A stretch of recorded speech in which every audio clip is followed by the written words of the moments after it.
Hi hello guys, welcome back to Pawan education area.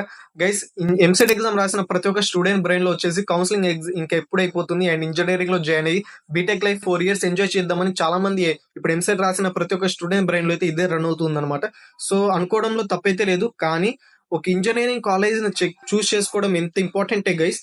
మనం అక్కడ మన కెరీర్ కావచ్చు అండ్ 4 years లో మనం గెయిన్ చేసే నాలెడ్జ్ కావచ్చు అండ్ 4 years లో చాలా మంది స్టూడెంట్స్ అయితే ట్రాన్స్ఫర్మేషన్ అయితే అవుతూ ఉంటారు అనమాట. సో అక్కడ మనం బీటెక్ లైఫ్ ఎంత నాలెడ్జ్ గెయిన్ చేస్తే కెరీర్ లో అంత బిల్డ్ అయితే అవ్వచ్చు అనమాట.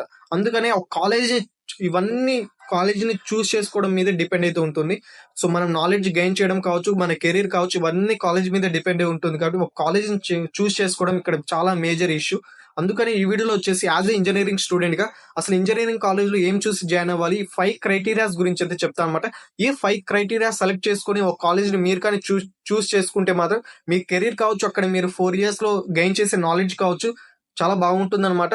సో యాజ్ ఇంజనీరింగ్ స్టూడెంట్ ఆ 5 criteria గురించి అయితే డిస్కస్ అయితే చేస్తాను. సో ఈ వీడియో ఎండ్ చూస్తే మాత్రం మీకు కంప్లీట్ ఐడియా అయితే వచ్చేస్తుంది అనమాట. అండ్ ఎవరైతే ఎంసెట్ కౌన్సిలింగ్ లో పార్టిసిపేట్ చేద్దాం అనుకుంటున్నారో వారందరికీ ఈ వీడియో అయితే షేర్ చేయండి. వారికి చాలా అంటే చాలా హెల్ప్ చేసిన వాళ్ళు అవుతారు. అండ్ గైస్, మీరు కానీ ఎంసెట్ కౌన్సిలింగ్ గురించి కావచ్చు, నీట్ కౌన్సిలింగ్ గురించి కావచ్చు అండ్ జోసా సీసాప్ కౌన్సిలింగ్ అప్డేట్స్ తెలుసుకోవాలనుకుంటే మాత్రం మన ఛానల్ డెఫినెట్ అయితే సబ్స్క్రైబ్ చేసుకోండి. వీలైనంత వరకు ప్రతి ఒక్క అప్డేట్ తో అయితే కవర్ చేస్తున్నాను అనమాట. సో మీకు చాలా అంటే చాలా యూజ్ అవుతుంది, డెఫినెట్ గా సబ్స్క్రైబ్ చేసుకోండి. అండ్ ఎక్స్ప్లెనేషన్ మాత్రం ఒక చిన్న లైక్ ఇచ్చుకోండి. లేట్ మన టాపిక్ లో అయితే వెళ్ళిపోదాం. ఇక మెయిన్ గా చూస్ చేసుకుంటే గైస్ ఈ 5 criteria అయితే చెప్తాను అనమాట. మెయిన్ గా వీడియోలో వచ్చేసి నెంబర్ 1 వచ్చేసి గైస్ మీ ఎంసెట్ ర్యాంక్ అనమాట. ఫస్ట్ గా మీరు అసలు మీకు వచ్చిన ర్యాంక్ కి ఎలాంటి కాలేజ్ లో వస్తుంది అనేది ఫస్ట్ గా అయితే చూస్ చేసుకోండి. ఎందుకంటే గైస్ మనకి ఫర్ ఎగ్జాంపుల్ లాక్స్ లో ర్యాంక్ వచ్చింది అనుకోండి, లాక్స్ లో ర్యాంక్ వచ్చి అండ్ ఉస్మానియా మెయిన్ బ్రాంచ్ లో సీట్ కావాలి అండ్ ఇక్కడ జేఎన్టీయూ మెయిన్ బ్రాంచ్ లో సీట్ కావాలి, సిఎంఆర్ సివిఆర్ ఇలాంటి వాటిలో సీట్ కావాలనుకుంటే మాత్రం రాదనమాట.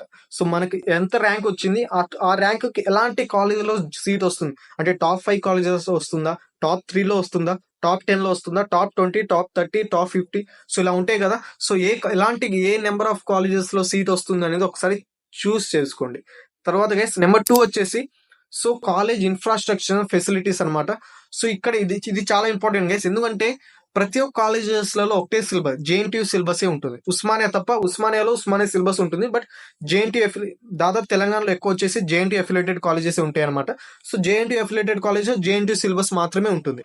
సో ప్రతి ఒక్క కాలేజెస్ లో అదే ఉంటాయి కదా. మరి ఎస్పెషల్లీ అదే కాలేజెస్ ఎందుకు జాయిన్ అవ్వాలంటే ఫ్యాకల్టీస్ కావచ్చు, ఇన్ఫ్రాస్ట్రక్చర్స్ ఫెసిలిటీస్ కావచ్చు, ప్రతి ఒక్క కాలేజెస్ ఒకే విధంగా ఉండదు. ప్రతి ఒక్క కాలేజ్ లో ఫెసిలిటీస్ ఒకేలా ఉండదు, ప్రతి ఒక్క కాలేజెస్ లో ఫ్యాకల్టీస్ కూడా ఒకేలా ఉండరు అండ్ ప్రతి ఒక్క కాలేజ్ లో ఇన్ఫ్రాస్ట్రక్చర్ కూడా ఒకేలా ఉండదు. So infrastructure facilities and faculties అయితే చెక్ చేసుకోండి. సో ఇదంతా మనకి ఎలా తెలుస్తుంది, మనం చూడగానే తెలుస్తుంది అంటే తెలియదు గైస్.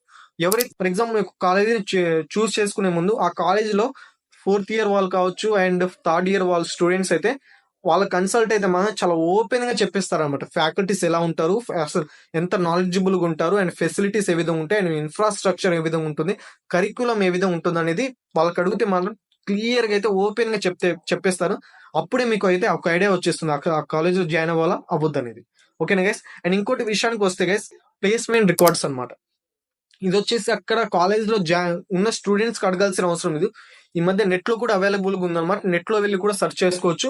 ఫర్ ఎగ్జాంపుల్ ఒక విత్ రెస్పెక్ట్ ఒక కాలేజీని మీరు చెక్ చేసుకునే ముందు, చూస్ చేసుకునే ముందు ఆ కాలేజ్ లో ప్లేస్మెంట్స్ రికార్డ్స్ ఏ విధంగా ఉన్నాయో ఒకసారి చూస్ చేసుకోండి.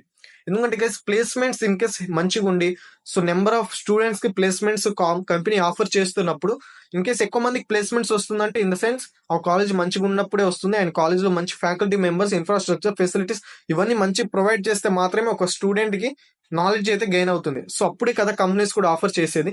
సో ఎక్కువ కంపెనీస్ ఆఫర్ చేస్తున్నాయంటే ఆ కాలేజ్ లో వచ్చేసి ఇన్ఫ్రాస్ట్రక్చర్ కావచ్చు, ఫెసిలిటీస్ కావచ్చు, ఫ్యాకల్టీస్ కావచ్చు మంచిగా ఉన్నారని అర్థం.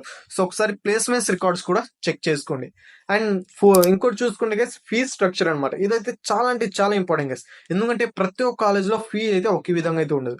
ఫస్ట్ అడ్మిషన్ ప్రాసెస్ అప్పుడు guys so only exam fees మాత్రమే ఉంటుంది, తర్వాత ఏముండదు. తర్వాత అన్ని మీ స్కాలర్షిప్ కింద ఫీ రియంబర్స్మెంట్ వస్తుందని అయితే చెప్తారు. కానీ తర్వాత ఎగ్జామ్ అప్పుడైతే ట్యూషన్ ఫీజు అని, బుక్ ఫీజు అని, ఆ ఫీజు, ఈ ఫీజు, యూనిఫామ్ ఇది అదని చాలా అడుగుతూ ఉంటారు అనమాట. అందుకే ఒకసారి ఫీజ్ స్ట్రక్చర్ కూడా విత్ రెస్పెక్ట్ కాలేజ్ ని చూస్ చేసుకున్న తర్వాతే ఆ కాలేజెస్ లో ఫీ స్ట్రక్చర్ ఏ విధంగా ఉన్నది అనేది కూడా ఒకసారి చూస్ చేసుకోండి. అండ్ ఇంకో విషయానికి వస్తే గైస్ కాలేజ్ లొకేషన్ అన్నమాట. ఇదైతే చాలా ఇంపార్టెంట్ గైస్. ఎందుకంటే ఆ కాలేజ్ వచ్చేసి ఫర్ ఎగ్జాంపుల్ రూరల్ ఏరియాస్ లో ఉన్న కాలేజ్ అనుకోండి, అప్పుడు మీరు ఇంజినీరింగ్ అంత ఎక్స్‌ప్లోరింగ్ అయితే ఉండదన్నమాట. ఎందుకంటే engineering colleges maximum urban areas పెద్ద పెద్ద సిటీస్ లో ఉంటేనే ఇంజినీరింగ్ లో ఎక్కువ ఎక్స్‌ప్లోరింగ్ చేయడానికి చాలా చాయిసెస్ అయితే ఉంటాయి. అందుకనే సో ఎక్కువ కంపెనీస్ కూడా ఎక్కువగా రూరల్ కాదు అర్బన్ ఏరియాస్ లో ఉన్న కాలేజెస్ కి ఎక్కువ ప్రిఫర్ అయితే చేస్తాయి.